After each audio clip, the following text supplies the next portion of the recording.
24/7 માં આપનું સ્વાગત છે। વડોદરામાં ધાર્મિક દોષ નિવારણના નામે બ્યુટી પાર્લર સંચાલિકા સાથે લાખોની ઠગાઈ। વડોદરા શહેરના વાડી પોલીસ સ્ટેશનની હદમાં આસ્થા અને અંધશ્રદ્ધાના ઓથા હેઠળ ઠગાઈની એક ચોંકાવનારી ઘટના પ્રકાશમાં આવી છે। અહીં 3 અજ્ઞાત મહિલાઓએ માતાજીના આશીર્વાદ મેળવવાની અને દોષ નિવારણ કરવાની વાતોમાં એક બ્યુટી પાર્લરના સંચાલિકાને ફસાવી દીધા હતા। આ ત્રણેય મહિલાઓ સંચાલિકાને વાતોમાં ભોળવી સોનાનું કિંમતી મંગળસૂત્ર અને રોકડ રકમ પડાવી ઘટના સ્થળેથી ફરાર થઈ ગઈ હતી। આ સમગ્ર ગુનાહિત ઘટના પાર્લરમાં લાગેલા સીસીટીવી કેમેરામાં કેદ થઈ ગઈ છે। મળતી માહિતી મુજબ બ્યુટી પાર્લરમાં પ્રવેશેલી 3 મહિલાઓએ સંચાલિકા સાથે ધાર્મિક વાતો શરૂ કરી તેમને ગ્રહ દોષ દૂર કરવાનો દાવો કર્યો હતો। મહિલાઓની વાતોમાં આવી ગયેલી સંચાલિકા કંઈ સમજે તે પૂર્વે જ આ ભેજાબાજ ટોળકી અંદાજે 1.5 થી 2 તોલા વજનનું સોનાનું મંગળસૂત્ર અને આશરે ₹3500 થી 4000ની રોકડ રકમ સેરવી ને નવદોહિયારા થઈ ગઈ હતી। સામાન્ય નાગરિકોની ધાર્મિક લાગણીઓ અને અંધશ્રદ્ધાનો લાભ ઉઠાવીને આચરવામાં આવેલી આ લૂંટને કારણે સ્થાનિક વેપારી આલમમાં ભારે ચકચાર મચી ગઈ છે। આ છેતરપિંડી અંગે ભોગ બનનાર મહિલાઓને તુરંત સ્થાનિક પોલીસનો સંપર્ક કર્યો હતો। વાડી પોલીસ ઘટના સંદર્ભે ગુનો નોંધી કાયદેસરની તપાસનો ધમધમાટ શરૂ કર્યો છે। પોલીસ વહીવટી તંત્ર દ્વારા બ્યુટી પાર્લરમાંથી પ્રાપ્ત થયેલા સીસીટીવી ફૂટેજના આધારે ત્રણેય શંકાસ્પદ મહિલાઓની ઓળખ પ્રસ્થાપિત કરવા અને તેમને ઝડપી પાડવા માટે ચક્રો ગતિમાન કરવામાં આવ્યા છે।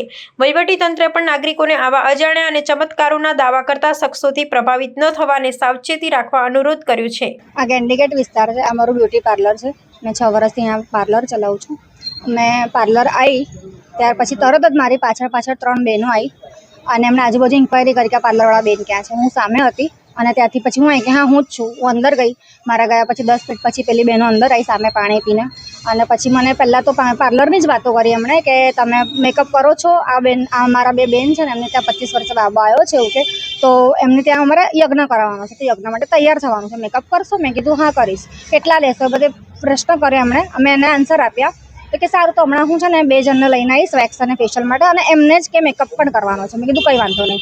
એ બધું થયા પછી એમણે મારે વાતોમાં ઉલઝાઈ નાખી। એમણે કીધું મને જોગણી માતાનો સત આવે છે, અહીંયા પાછળ મંદિર છે, ત્યાં આગળ મારો વસ છે એવું કે તમે આવીને પગે પડી શકો છો, તમે નસીબવાળા છો, તમારા પાર્લરમાં પગલાં પડ્યા માતાજીના, એવું બધું કરીને મને એને વાતોમાં એ કરીને પછી મારી પછી બધી ઇન્ક્વાયરી કરાવડાવી કે ભાઈ મારા લગ્ન થઈ ગયા છે, હસબન્ડ છે, છોકરાઓ છે, બધું એમને ખબર પડી ગઈ ને પછી મને એવું કે મને બધું દેખાય છે તમારી ભવિષ્યમાં તમારું શું થયું છે, તમે યાદ કરો, અમે બહુ દુઃખ જોયા છે, હવે તમે સુખ છો પણ તમને ખબર નથી પડતી।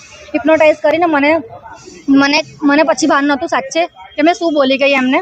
અને પછી મને એવું કીધું કે તમારા પર છે ને દોષ છે નાગ અને નાગિનના, એ નાગ અને નાગિનના દોષ દૂર કરવા માટે તમારે છે ને થોડી પૂજાને એવું કરવું પડશે। એ પૂજા તમે ચાહો તો મારી પાસે પણ કરાવી શકો, તમે કેશ આપી દો એના, તમે તમારી સુહાગનની એક વસ્તુ આપવી પડશે, તમને હું પાછી આપી દઈશ 1 કલાક પછી, તમે વિશ્વાસ રાખો પણ તમારું કામ થઈ જશે આમ તેમ। પણ મેં હિપ્નોટાઇઝ થયેલી એટલે તમે મારી જાતે મંગળસૂત્ર ઉતારીને આપ્યું, મારા પાકીટમાંથી કાઢીને કેશ પણ આપ્યા કે હું આ પગે પડાવીને માતાજીના મંદિર પાસે લઈને હું 100 રૂપિયા લઈશ, બીજા તમને પાછા આપી દઈશ કરીને મારું મંગળસૂત્ર અને મારી કેશ લઈ ગયા છે।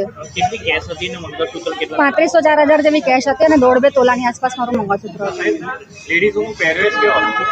સાડી પહેરેલી હતી, ત્રણેય સાડી પહેરી હતી, પણ જે માતાજી આવે છે એ લોકોને એમનો ફેસ બરોબર યાદ છે, ગોલ થોડા બોડીમાં હતા અને ગ્રીન કલરની સાડી પહેરી હતી। એક બેને મરૂન કલરની સાડી પહેરી હતી અને એક ત્રીજા બેને છે ને કંઈ રામા કલરની સાડી પહેરી હતી।